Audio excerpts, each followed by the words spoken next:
The way we lead impacts the way people live. This world needs truly human leadership. I'm Brent Stewart, your host. Thanks for listening. This podcast is an outreach of Barry-Wehmiller. You can connect with us on Facebook, LinkedIn, Instagram, and Twitter at Barry-Wehmiller, and find our podcasts, articles, and videos at trulyhumanleadership.com. You're listening to a Truly Human Leadership podcast refresher, where we reshare insight from podcast episodes from the past.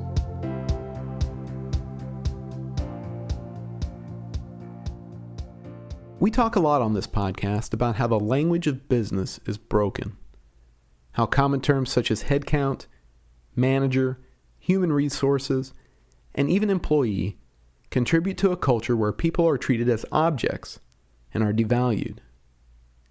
The everyday way we talk about things, our approach to or positioning of things, is important. I recently came across an article from Inc. magazine by Anese Cavanaugh, an author, writer, and speaker who is a regular contributor. The article is titled 7 Phrases That Will Make Your Day More Positive and Productive.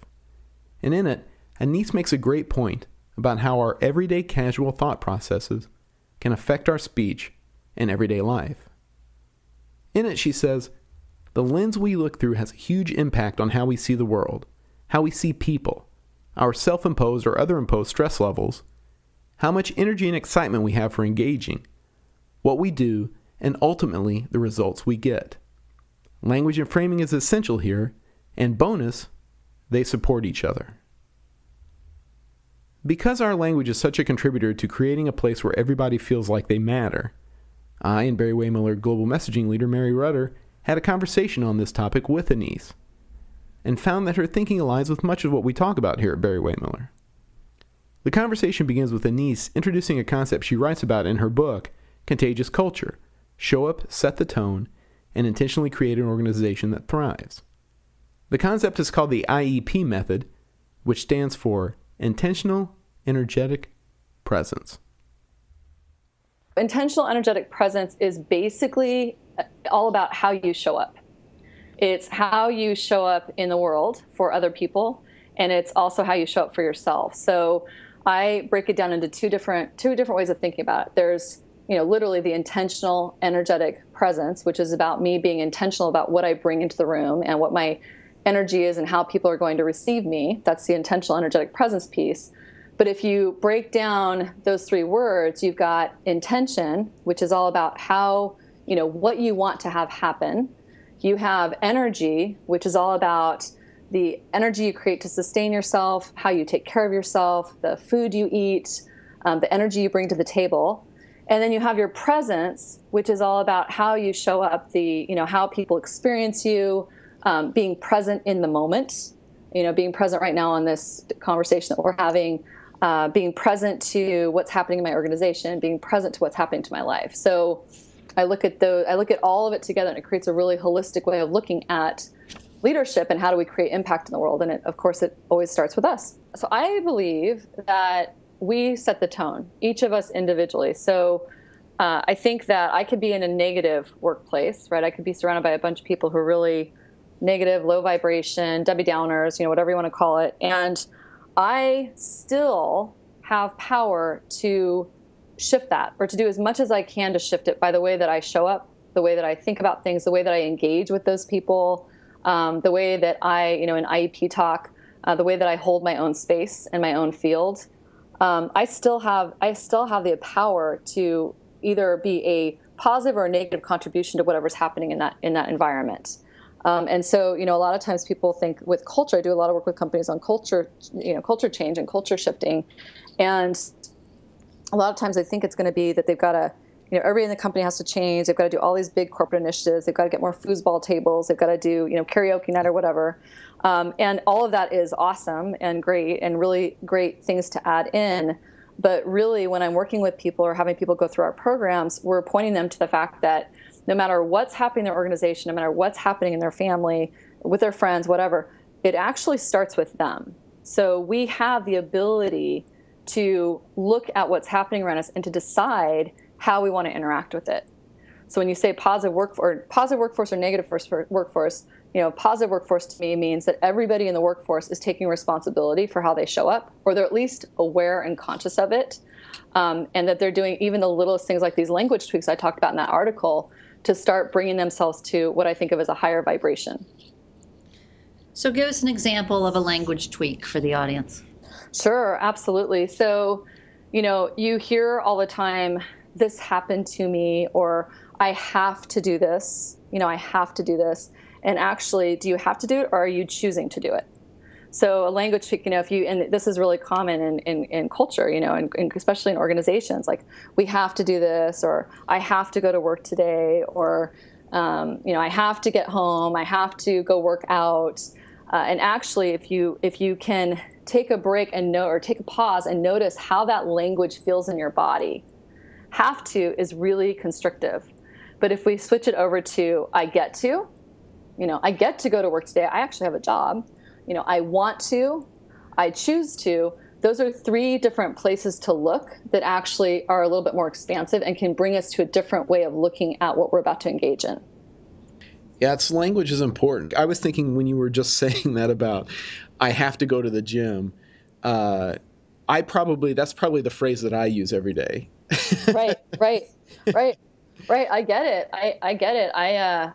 Yeah, definitely. I mean, you get to go. Depending on what we choose to, depending on the frame we choose to hold. If I look at that, I get up and I train at 5:30 in the morning, and I'll do I've got to get up tomorrow at 4:50 or whatever, and also I'll go, well, actually no, I get to get up at 4:50 to train at 5:30 because I have legs and I have a body that works, and wow, that's a really that's a commitment I've made to myself.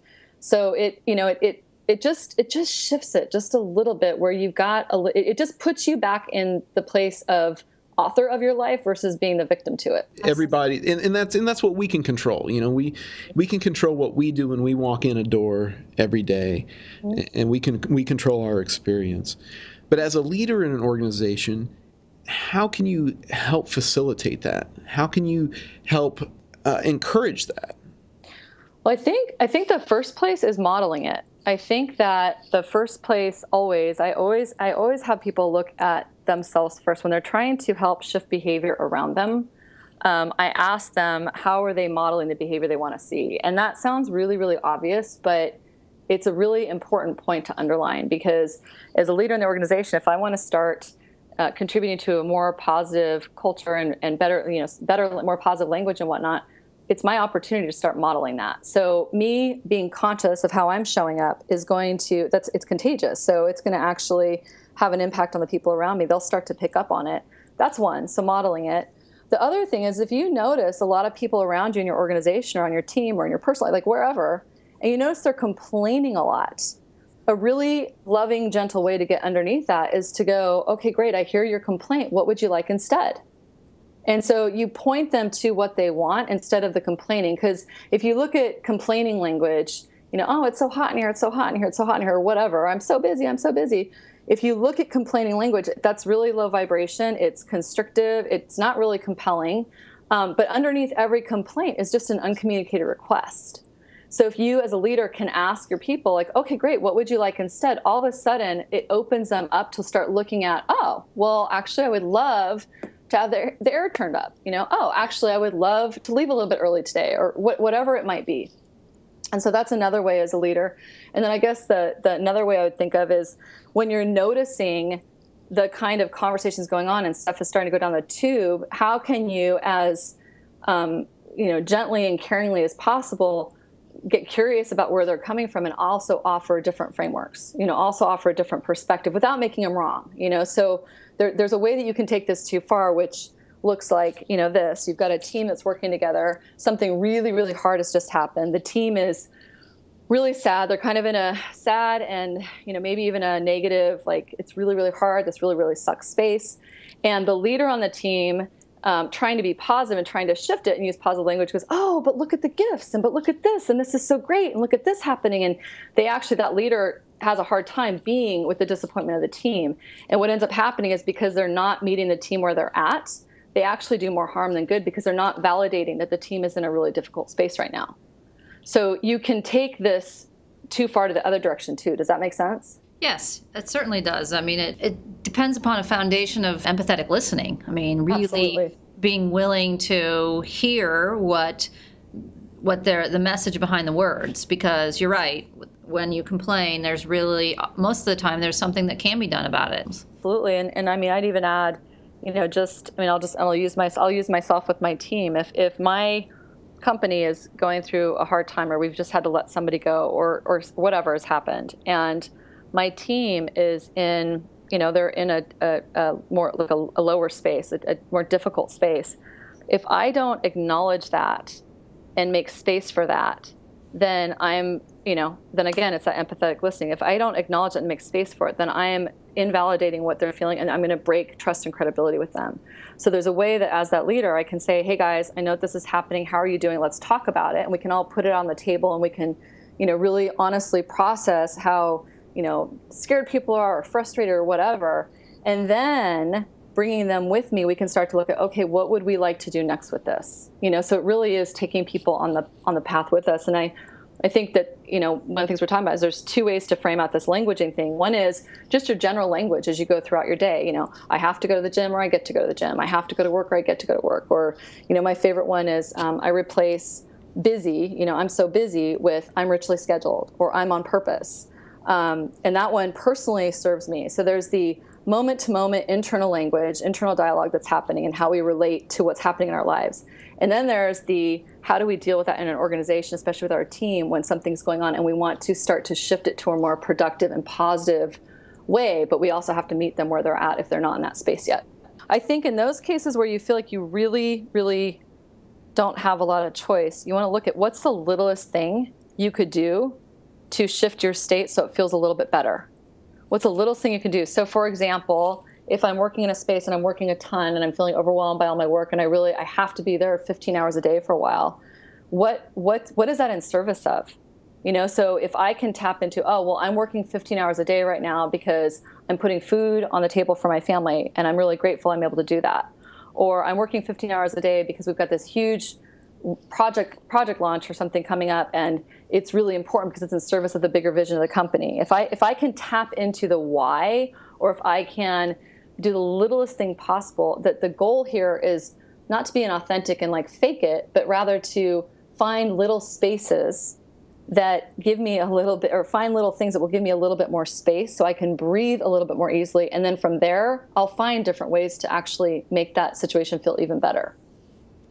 And part of is the kind of the journey too. It's like when you go on a vacation and you have more fun driving to the place you're supposed to go to than the place that you're actually supposed to be at. Mm-hmm. And just the conscious thinking about changing your language to help change the way you think. If this is something that's intentional in your mind, and you think, I'm going to make an effort to change the way I talk about things, even the little things, even I have to make dinner, or I have to clean the bathroom, even the little things, it may be just more the conversation in your mind. Yes.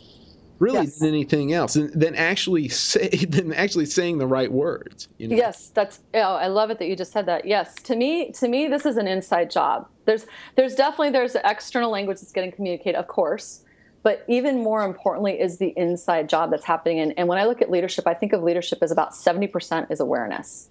And so noticing how even how I'm talking to myself, am I being kind to myself? If I just made a mistake, and in my mind, I'm going, oh, Anese, I can't believe you just did that. Oh, I can't believe I messed that up again. And that's my internal dialogue. I'm going to be projecting that energy, right? I'm going to be projecting that out. People will feel it from me. They might not know what it is, but they're going to feel something. And the other thing is that I'm actually starting to shut down my resource state for me to figure out different ways to solve it. So my internal dialogue is, oh, I can't believe I just did that. If I can shift it to, oh, okay, wow, that didn't go the way I want it to. What can I learn from it? How would I do it differently? And even a step better, going, wow, I'm really happy that I tried that. I'm really too bad that it didn't work out. And I'm really happy. I'm proud of myself that I actually got out there and took a risk. So it's that internal language. There's the internal, there's external. So yesterday, it was my daughter's birthday yesterday, and we were at the pool, and we ordered a bunch of pizzas, and the pizzas came, and one of my friends said to me, oh, here's a piece of pizza. And I looked and I said, oh, and this was my language. I go, oh, there's nothing on that I can eat. And he goes, no, there's nothing on that you choose to eat. And I was like, that is so true, and there's such a difference, because I don't do the gluten, and I don't do a lot of stuff that's on the pizza. That's a conscious choice. I'm not celiac. It's a conscious choice that I've made around not eating certain foods, because I know that they don't serve my energy. They don't serve the way that I feel. And when I eat them, I'm actually more prone to being really negative. So, I've chosen that. But my language was, oh, there's nothing on that I can eat. And it was almost said with a little bit of like a irritation, and he goes, no, you choose not to. And I went, oh, you're totally right. Yeah. So it's little places like that. But in addition to that little mindset change, it's actually a whole lifestyle change, really. I mean, you have to, because it takes the holistic you to be able to make this a sustainable part of who you are, I think. So you have to make sure that you are sleeping enough, and you have to make sure that you're getting exercise. I mean, don't all those things come into play? I believe so, and I would do this. It's always looking at, anytime you hear yourself saying have to, you want to notice, does this feel good to me? So for example, like, do I have to get the sleep, or do I want to get the sleep? Do I have to get my exercise in? Do I want to get my exercise in? And here's the thing. Some people might go, no, I actually have to. Feels fine in my body. It serves me. I'm good. Busy feels fine in my body. It serves me. I'm good. For that, leave it alone. But you just want to notice individually. This is such a personal thing. Does the language you're using serve you? And I would start with sleep. Sleep's awesome. The more, and this is part of the IEP methodology, is like there's a whole component there around self-care. There's an entire quadrant devoted to how much sleep are you getting? What is the food you're fueling yourself with? What does your environment look like? Because all of these things have an impact on how aware we can be. And that awareness is what points us to how our language is impacting us. It's like a Mobius strip. It all works so closely together. Yeah. The other thing I would add is that I think about language and awareness and shifting this. And, it's like, do one thing at a time. Don't feel like you got to change everything overnight, because this is life's work. This is like a yoga practice or brushing your teeth. I think about all of this as it's something I'm going to do and be looking at for the rest of my life. It's never done, which I think is incredibly liberating. And it's just, the more I do it, the more aware I start to become of how different things impact me. And it's not just language. It's that food. It's my office space. Is my office space an absolute catastrophe, so that every time I walk into my office, my heart sinks?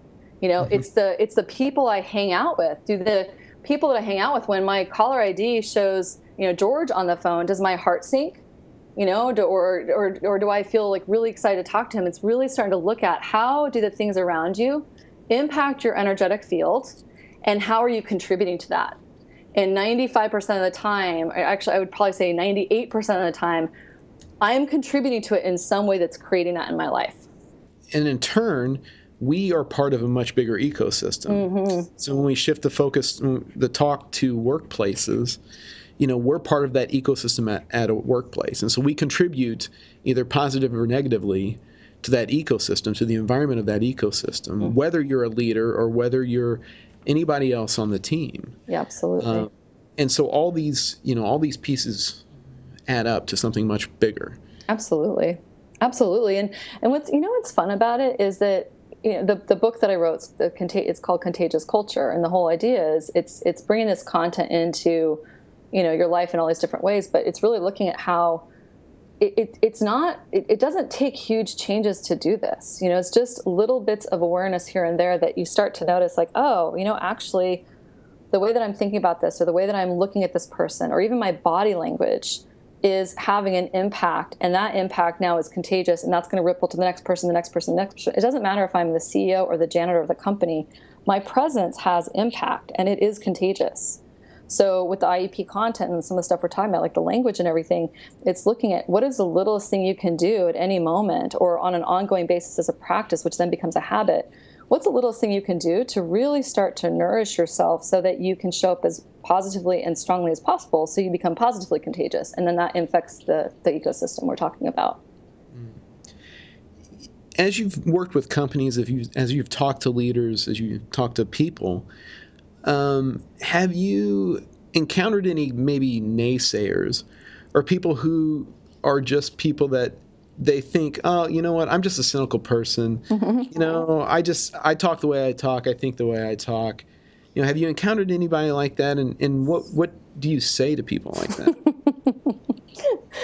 Oh, yes. Yes, I have. Absolutely. I love those people. I mean, I'm not inviting more of them. I'm not looking for more of them, but yes, I definitely, absolutely, definitely. I mean, I've had people flat out say to me, "Oh my gosh, I would never invest $1 in this. This is ridiculous. I throw phones at my people and they do what I want them to do." Like I've literally had that strong of a conversation with someone, and even the light naysayers where they say, "Well, I'm an authentic leader. I'm an authentic jerk, but I get the job done. My company's doing great." That might be their stance. So this is a choice. I'm not attached. So I hold a couple things for this. One, I'm not attached to convincing anybody to adopt this for themselves at all. It's a framework. It's a way of thinking about things I think is really useful. But it's so personal. It really is up to people, and sometimes they're not ready for it, and sometimes it's just not for them. So that's kind of my being and my mindset around it, which allows me to kind of be more flexible and not as, it's just easier to navigate that conversation. But the conversation part, what I'll say to them is there's 3 questions I have for them. One is, are you having the impact you want to have? So if they say, I'm going to lead the way I want to lead and I don't care about all this stuff and, blah, blah, blah. Great. Awesome. I'll leave you alone. And, curious, are you having the impact you want to have in your company? Are you guys getting the results you want? Are people responding to you the way that you want them to respond? Do they like working for you? So are you having the impact you want to have? That's number 1. Number 2 is, do you feel the way you want to feel? So as you go throughout your day, when you wake up in the morning, when you get home at night to your family, are you happy? Do you feel good? Do you feel the way you want to feel? And number 3 is, do your people follow you? And are they in relationship with you because they want to be or because they have to be? So you inspire them, you make them feel better, they're excited about you, they feel good around you, or you give them a paycheck so they have a job, so therefore you're their boss, and now they're following you because of that. And I find that those 3 questions are kind of magic, because if your answer is anything but like an absolute positive, yes, I'm having the impact I want, yes, I feel the way I want to feel, and yes, people follow me because they want to. If you're not hitting a yes all the way across the board, there's probably some value in some of this for you. And so what's the littlest thing you can do to start looking at how might you shift how you're showing up? And 99% of the time, it's the internal game. Something else that you've written about recently is trust. Can we kind of dovetail the 2 of these subjects and talk about maybe how thinking differently could build trust? The first thing that occurs to me when you say that is, I think that presence, like really good intentional presence, is one of the most important parts of building trust.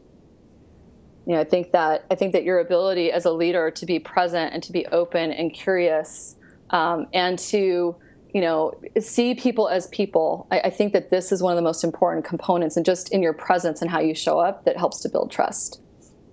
That's the first thing that I think of. I mean, I know the article you're talking about, and I actually gave people a framework of how do you build it? What do you do when it's broken down? And, just a couple of different examples. But if I pull myself even away from that article and just look at, how this applies and language and whatnot, it's your presence that is, having a huge impact on how people feel around you.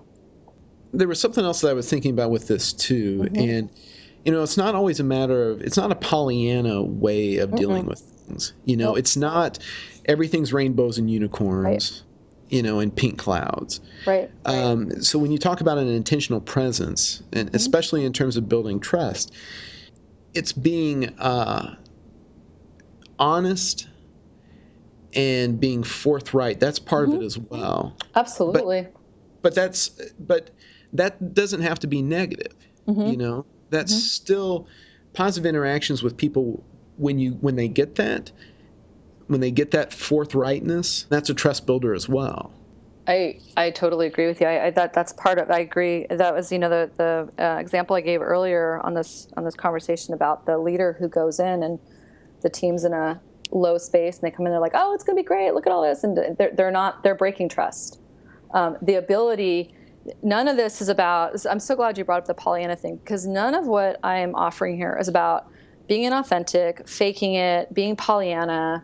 Not being real. It's none of it's about that. It's It's noticing what's happening for you internally that's contributing to that, and then how are you showing up that either is going to serve and help to make it better, which making it better might be having that hard conversation. It's really honest, like, yeah, things are really hard right now. That's contributing. I can be really authentic and come in and go, yeah, this is really hard. We're in a really difficult space right now, or I'm having a really rough day, or whatever. I can do that and still be a positive contribution to that conversation. And again, like you said, the Pollyanna aspect, even though you may feel that's positivity, mm-hmm.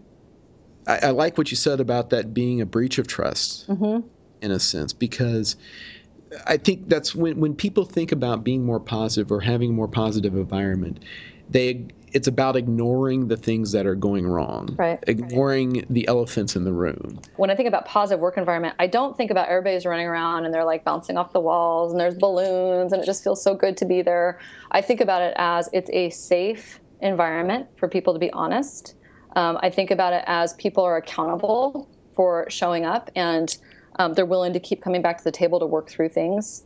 I think about it like the safety to share your truth and what's really happening, to have really honest, authentic conversation. That's a positive environment. I think a company, and I've seen this, companies going through a really, really challenging time. They've just had to lay people off or, whatever. That is one of the most challenging things for a company to go through. The morale can be low. It can be a really difficult time. You can still have a positive work environment in that difficult time, though, if especially the leaders of the company are showing up in a way that is real and it's in service of the organization, the people around them, And so I would just add that. And then the other piece I would add is when I talk about your energy and how you're showing up, a lot of times people will think, I'll often have people do a self-assessment. We'll say, okay, quality of the presence you're bringing into the room is 0 to 10. And a 0 is you're sinking in the room. It's miserable to have you in there. You walk in the room and people just go, oh my gosh, she's here, And a 10 is it feels so good to have you in the room. You don't even have to say a word. Your presence in that room is your gift. And so I'll have people do this energy check. And a lot of times the misunderstanding is they think that in order to be a 10 and to be positive contribution to their organization, they have to be bouncing off the walls and a cheerleader and like always Pollyanna and woo, the sky is great.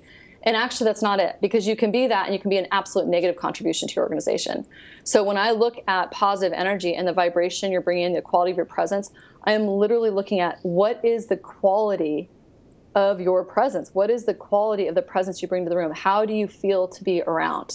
And you have to be aware of what's happening in a room before you walk in. Because if I walk into a room and I'm in cheerleader mode and that room is low energy or is needing something different and I don't meet them where they're at, I've just broken trust. So it's important just to notice it's not about being a cheerleader or high or low or angry or happy or whatever. It's about the quality of the presence and you being in that moment and what you're bringing in so that people, the question is, are you a contributor to the quality of the room and the conversation, or are you a detractor? And you can be either one by the way you show up.